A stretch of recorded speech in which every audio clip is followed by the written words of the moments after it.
Белгісіз химиялық зат толы бөшке абайсызда аударылып, ішіндегі зат жерге төгіліп қалды. Жұмысшылар абыржып, ауыз мұрындарын жауып, жан-жағына қарап, ешкімнің көрмегеніне көз жеткізді. Соңы не болатыннан қорқып, олар ештеңені тазаламады.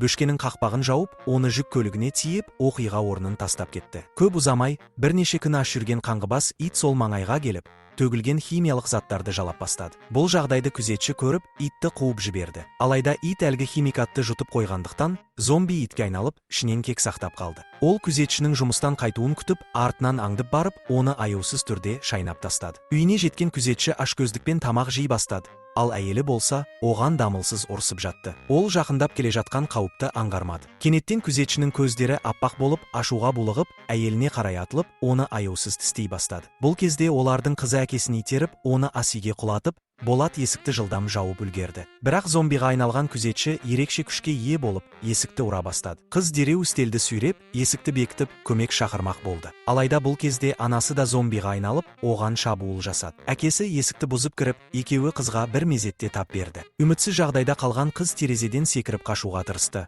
Бірақ ол да жұқтырылған еді. Орманда жүрген үш ер адам үрейленіп қашып бара жатқан қызды көріп, жаман ойға берілді. Бірақ олар әрекет етпей жатып, мутант қыз үшеуін де тістеп, вирус жұқтырды. Осылайша бір түн ішінде вирус бүкіл қаланы жайлады. Картчик оянып, әпкесінің жоқ екенін аңғарды. Жылдам киініп, оны іздеуге шықты. Сыртқа шыққанда алдындағы көрініске сене алмады.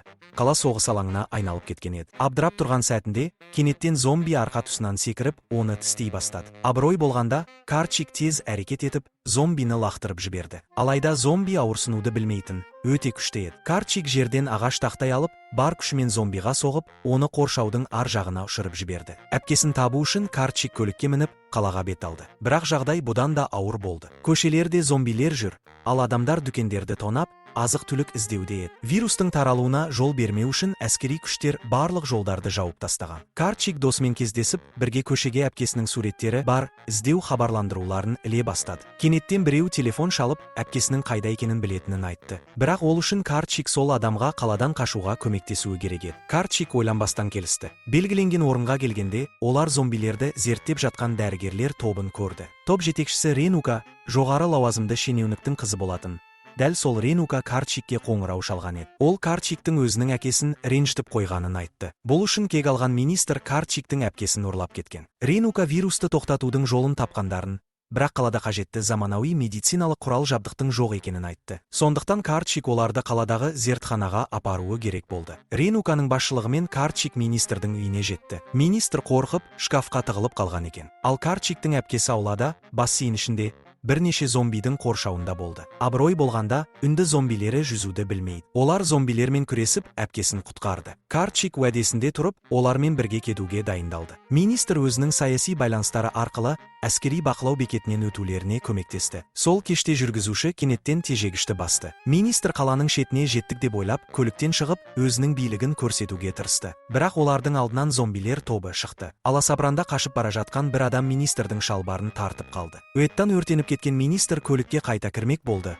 Бірақ зомбилер көлікті қоршап алды. Картчик рөлге отырып, газды басып қалды. Көше бойымен зомбилерге соғылып, көлікті айдап өтті. Зомбилер көлікке жабысқанымен, Картчик саспады. Керемет бір дрифтпен Картчик көлікті 49 рет айналдырып, өзінің ғажап мергендігімен зомбилердің басым бөлігін жойып жіберді. Бірақ бірнеше қырсық зомби әлі де көлікке жармасып тұрған еді. Картчик сабырмен зауыттың ішіне кіріп, тар шығатын есікке бағыт алып, газды басып өтіп, соңғы зомбилерден де құтылды. Алайда қала орталығы әлдеқашан зомбилерге толып кеткен. Көшелер қирап жатқан еді. Олардың енді басқа амалы қалмай, жаяу жүруге тура келді. Осы кезде министр далада кептіріліп ілулі тұрған шалбарды көріп, жүгіріп барып киді. Бірақ дәл сол сәтте артына зомби пайда болды. Картчик оны жалғыз оқпен атып құлатты.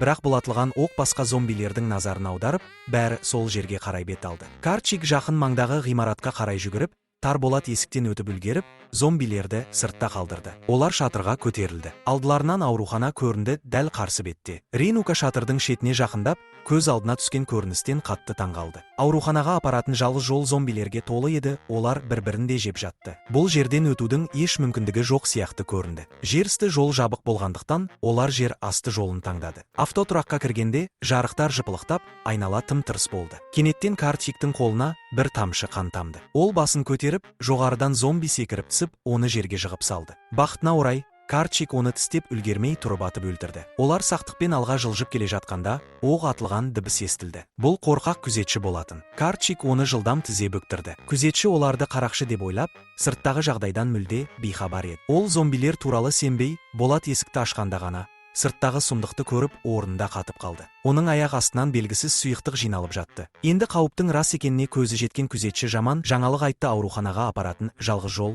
зомбилер жайлаған көше арқылы еді. Абырой болғанда, сауда орталығында қажетті заттардың бәрі бар еді. Оларды жинай бастады. Бірақ ешкім бір дәрігердің әлдеқашан вирус жұқтырып үлгергенін аңғармады. Карчик байқаған кезде, бәрі кешеді әпкесін зомби тістеп үлгерді. Қатты ашуланған Карчик зомбиді бір ұрып, бірнеше метрге ұшырып жіберіп, кейін атып тастады. Рейнука әпкесінен дереу қан үлгісін алып, зерттегенде таңғаларлық жайтты анықтады, оның қандағы вирус әлсіреп бара жатқан еді. Демек, ол антиденеге ие болған, бұл бүкіл Үндістанды құтқара алатын мүмкіндік еді. Оны ауруханаға жеткізіп, вакцина дайындау қажет болды. Карчик зомбилер судан қорқатынын есіне алды. Сауда орталығында өрт сөндіру көлігі бар еді. Ол шлангты қосып, жоғары қысымды сумен зомбилерге қарсы шықты. Жоспар жұмыс істеді, зомбилер су шашқан жерден қашып жатты. Бірақ шлангтың әсер ету қашықтығы шектеулі еді. Карчик тек бір адамды ғана өткізе алатын. Ол бірнеше рет қайтып келіп, бәрін біртіндеп аман алып өтті. Алайда шешуші сәтте өрт сөндіру көлігінің суы таусылып қалды.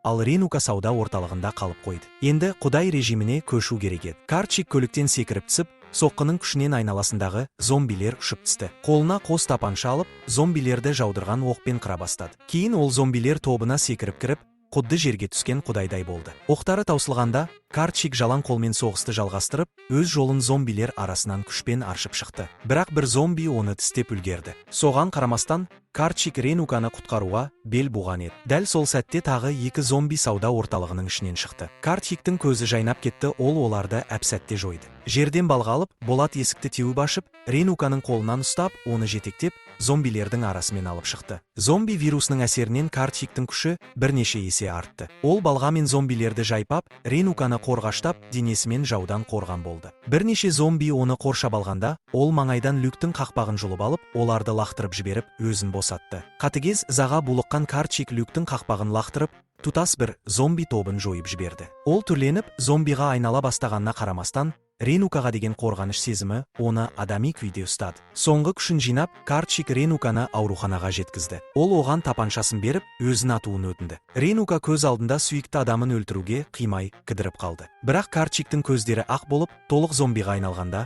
Рейнука амалсыз оқ атты. Соңында дәрігерлер Карчиктің әпкесінің қанынан вакцина жасап, бүкіл Үндістанды құтқарып қалды.